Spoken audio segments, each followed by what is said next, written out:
अस्सलाम वालेकुम फ्रेंड्स।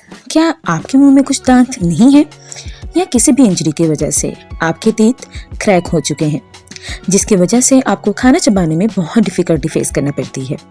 तो ये वीडियो आपके लिए है। इस वीडियो में हम बात करने वाले हैं डेंटल इम्प्लांट्स लगाने की और उसके एग्जैक्ट प्रोसीजर की और कौन कौन से डिजिटल एक्सरेज इस प्रोसीजर के लिए करवाने चाहिए। So yes my dear friends, मेरा आज का टॉपिक भी है how I can plan my dental surgery. तो वीडियो स्टार्ट करते हैं। अगर आपको वीडियो अच्छी लगे तो please like and share it with your friends. सबसे पहले हमें इम्प्लांट की प्रॉपर डेफिनेशन के बारे में नॉलेज होनी चाहिए। इम्प्लांट मतलब कि एक स्क्रू जैसी चीज जहाँ कोई मिसिंग टीथ है वहाँ दांतों की जड़ों में मतलब जो बोन्स में प्लेस कर दी जाती है। इसके लिए एक माइनर सर्जिकल प्रोसीजर इन्वॉल्व होता है, एनेस्थीसिया, जिससे कोई पेन नहीं होती।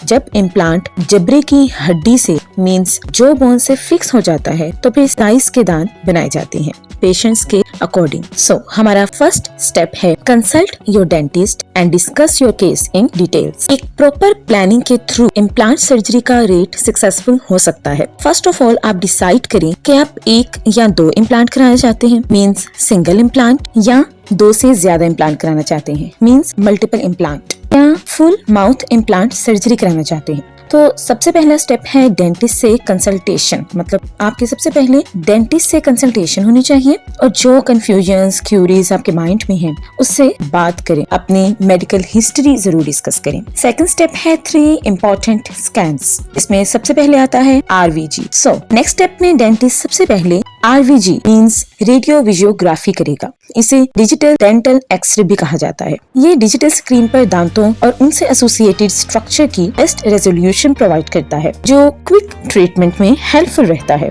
नेक्स्ट स्टेप है OPG मींस ऑर्थोपेंटोग्राम। ये एक ऐसा एक्सरे होता है जो आपके चेहरे के तमाम स्ट्रक्चर दिखाता है जैसे कि दोनों जबड़े, मैक्सिला और मैंडिबल, और इनमें मौजूद तमाम दांतों की विजिबिलिटी को शो करता है।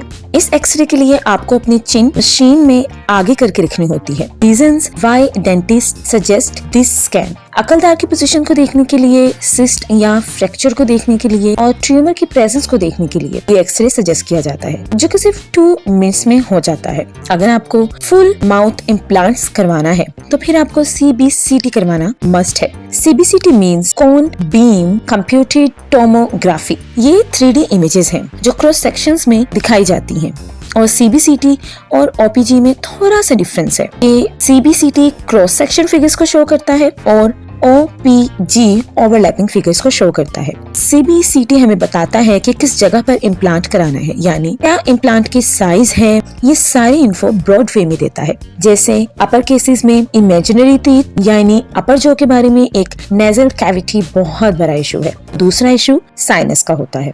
अगर आपके साइनस में बोन नहीं है, साइनस शिफ्ट कर गया है, तब हम आपको इस टेस्ट को सजेस्ट करते हैं और इसकी रिपोर्ट हमें CD फॉर्म में भी रिसीव हो जाती है। इम्प्लांट के डिफरेंट साइजेस आते हैं जो हमारे जॉ बोन यानी जबड़े के साइज और उस जगह के साइज के अकॉर्डिंग जहाँ पर इम्प्लांट लगना होता है हमें अच्छी टेक्नोलॉजी को यूज करना चाहिए जो हमें इन स्कैन्स के थ्रू पता चलते हैं कि पर्टिकुलर सिचुएशन में पेशेंट के लिए किस साइज का इम्प्लांट लगना चाहिए और कितनी लेंथ होनी चाहिए, कितना डायामीटर होना चाहिए, कितने डिस्टेंस पर लगानी है, किस एंगल पर लगानी है। सो थर्ड स्टेप है, अब इम्प्लांट तो हो गया है, उसके ऊपर टीथ लगने के लिए स्पेसिफिक टाइम रिक्वायर्ड है। मोस्टली 2 to 3 मंथ्स के बाद टीथ लगाए जाते हैं। Let's suppose implant jaw bone में फिक्स हो गया है, फिर इसका साइज यानी कि इम्प्रेशन लिया जाता है। इम्प्रेशन के बाद जैसे डेंटल कैप को लगाने के लिए या डेंचर बनाने के लिए इम्प्रेशन लेते हैं वैसे ही इम्प्लांट के लिए भी लिया जाता है।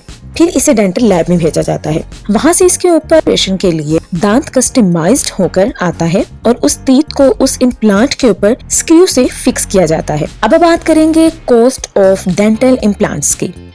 सिंगल इम्प्लांट अगर आपने लगाना है मींस एक इम्प्लांट के ऊपर एक टीथ ही लगाना है तो पर क्राउन अप्रोक्सीमेटली 3500 रुपीज का कॉस्ट होगा। 2 implants means let's suppose implants साथ साथ हैं फिर तो हमें 2 ही इम्प्लांट्स लगाने पड़ेंगे। बट अगर हम फ्रंट टीथ की बात करें तो 2 इम्प्लांट्स के ऊपर हम मैक्सिमम 6 टीथ लगा सकते हैं। तो इसकी कॉस्ट का आइडिया ऐसे लगाया जा सकता है कि जैसे 2 इम्प्लांट्स हुए तो 50,000 यानी ईच 25,000 और इसके ऊपर 3,500 का हर क्राउन लगेगा।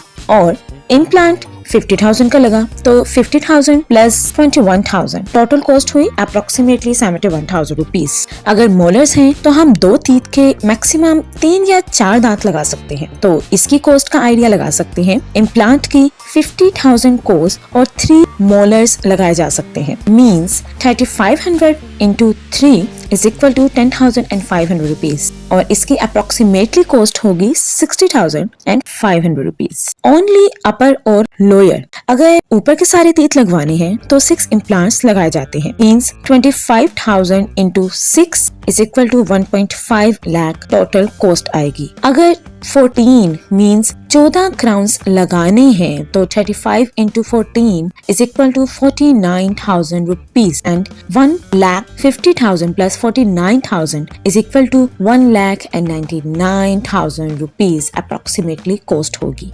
अगर आपने फुल माउथ इम्प्लांट्स करवाना है तो 6 upper teeth means 6 upper implants and 6 lower implants, it becomes 12 implants. So each implant rate आता है 25,000. So हम 25,000 को मल्टीप्लाई करेंगे 12 के साथ तो हमारा अप्रोक्सीमेटली रेट आएगा 3 लाख रुपीज। 14 क्राउन्स ऊपर, 14 क्राउन्स नीचे means 49,000 upper and 49,000 lower. That becomes 98,000 rupees. So approximately 3 lakh plus 98,000 is equal to 3 lakh and 98,000 rupees. क्या आपने कभी सोचा है कि हॉलीवुड सेलिब्रिटीज की परफेक्ट स्माइल के पीछे टॉप सीक्रेट क्या है? जी, तो हॉलीवुड के फेमस एक्टर टॉम क्रूज ने भी अपनी मूवी मिशन इम्पॉसिबल से पहले ऑर्थोडोंटिक्स सर्जरी करवाई थी।